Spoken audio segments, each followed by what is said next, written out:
ಕೂಲಿ ಭತ್ಯೆ ಹಾಗೂ ನಿರುದ್ಯೋಗ ಭತ್ಯೆ ನೀಡುವಂತೆ ಆಗ್ರಹಿಸಿ ಜಿಲ್ಲಾ ಪಂಚಾಯತ್ನ ಮುಖ್ಯ ಕಾರ್ಯನಿರ್ವಾಹಕ ಅಧಿಕಾರಿಗಳಿಗೆ ಮನವಿ ಸಲ್ಲಿಸಲಾಯಿತು. ಇನ್ನು ಗ್ರಾಮೀಣ ಕೂಲಿ ಕಾರ್ಮಿಕರ ಸಂಘಟನೆ ವತಿಯಿಂದ ಶುಕ್ರವಾರ ಮಧ್ಯಾಹ್ನ ಪ್ರತಿಭಟನೆ ಮೂಲಕ ಬಂದು ಮನವಿ ಸಲ್ಲಿಸಿದ್ದು, ಚಿತ್ರದುರ್ಗ, ಚಳ್ಳಕೆರೆ, ಮೊಳಕಾಲ್ಮೂರು ಕ್ಷೇತ್ರದ ಅನೇಕ ಗ್ರಾಮ ಪಂಚಾಯಿತಿಗಳಲ್ಲಿ ಕೆಲಸ ಕೇಳಿ ಅರ್ಜಿ ಸಲ್ಲಿಸಿದ್ದು ತಿಂಗಳು ಕಳೆದಿದ್ದು ಕೆಲಸ ಕೊಟ್ಟಿರುವುದಿಲ್ಲ.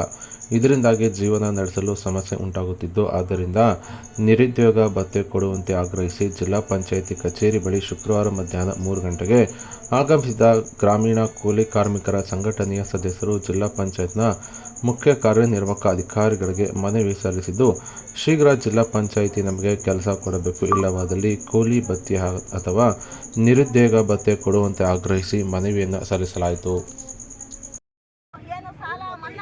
ಮನ್ನಾ ಮಾಡ್ಕೊಂತ ಇದ್ದಾರೆ. ಇದುವರೆಗೂ ಯಾವುದೇ ರೀತಿ ಏನೂ ಇಲ್ಲ. ಬರೀ ಬೆಳೆ ನಷ್ಟ ಪರಿಹಾರ ಕೊಡ್ತೀವಿ ಅಂತಾರೆ, ಏನಿಲ್ಲ.